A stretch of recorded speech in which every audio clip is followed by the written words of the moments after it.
روزی کے لیے اگر کوئی کہے کہ بہترین دعا کون سی، وہ ہے تسبیح ہے جناب زہرا کی تلاوت، بہترین دعا۔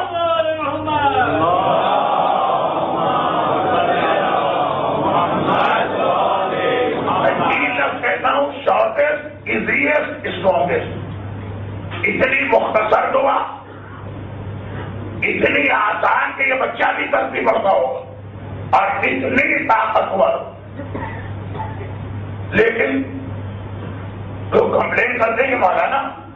یہ تسبیح تو آپ کہیں کہ نہ کہیں، ہم ایک بار نہیں دن میں کم از کم 5 بار ہر نماز کے بعد پڑھتے ہیں۔ اور بعض لوگوں کا یہ طریقہ ہے کہ جو سنت نماز ہے اس کے بعد بھی تسبیح پڑھتے ہیں۔ ہمیں تو وہ فائدہ نہیں مل رہا جو آپ نے کہا کہ اسٹرانگیسٹ، روزی کا سب سے طاقتور عمل۔ اور ایسے واقعات میرے پاس ہیں، اور لوگوں مومنین نے خود آج کے زمانے میں نہیں کہ 500 سال پہلے کے ایک عالم نے لکھا۔ آج کی دنیا میں آپ کو معلوم ہے کہ جاب بہت زیادہ انسیکیور،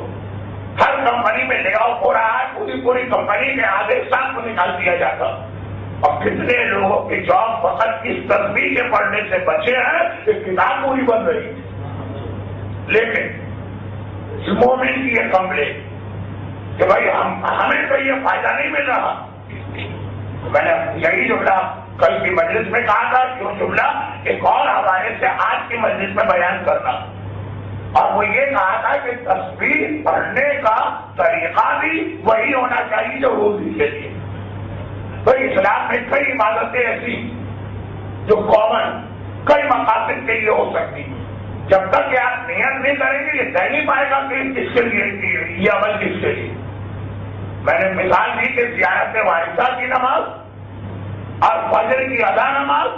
اور فجر کے قضا نماز تینوں کا طریقہ ایک۔ آپ کھڑے ہوئے مصلی پر اور آپ نے 2 رکعت نماز پڑھ دی، طے ہی نہیں کیا کہ کون سی نماز، وہ کوئی نماز بھی نہیں پڑھی۔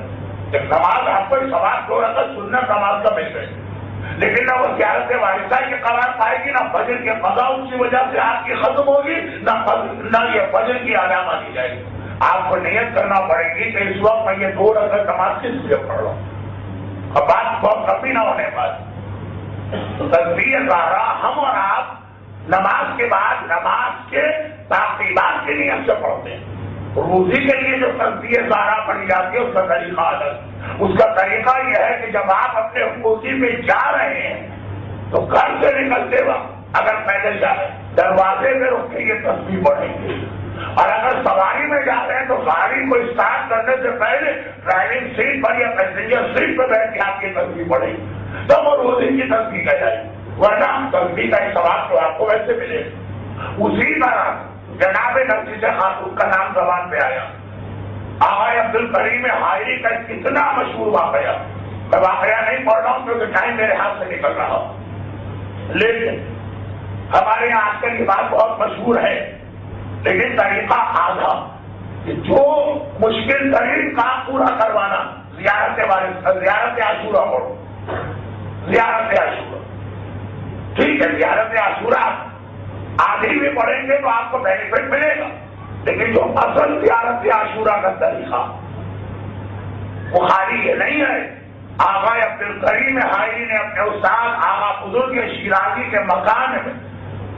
ان کی موجودگی میں اس زمانے کے دوسرے مرد آقا افشارکی سے یہ جملہ سنا اور ہم تک پہنچا۔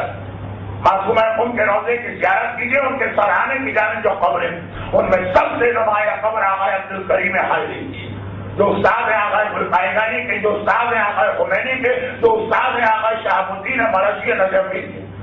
ایک عظیم شخصیت قوم کا ہوگا جنہوں نے بنایا ہے آج سے 90 سال پہلے، بلکہ 94 سال پہلے۔ آقا عبدالکریم حائری کہتے مجھ سے کہا کہ زیارت عاشورہ کیوں نہ پڑھنا، اس نیت کے ساتھ پڑھنا کہ میں جناب نرجس خاتون کی نیابت میں یہ زیارت پڑھنا، اس کا ثواب ان کو ملے، اور زیارت پڑھ کے امام زمانہ سے کہنا مولا میں نے آپ کی والدہ کی خدمت میں یہ 2 بار پیش کیا ہے، آپ کے لیے پریشانی دور کر دے۔ ایک عام غیرت مند بیٹا اپنی ماں کا نام سن کے سڑک اٹھتا ہے، یہ تو کائنات کا سب سے غیرت مند بیٹا ہے۔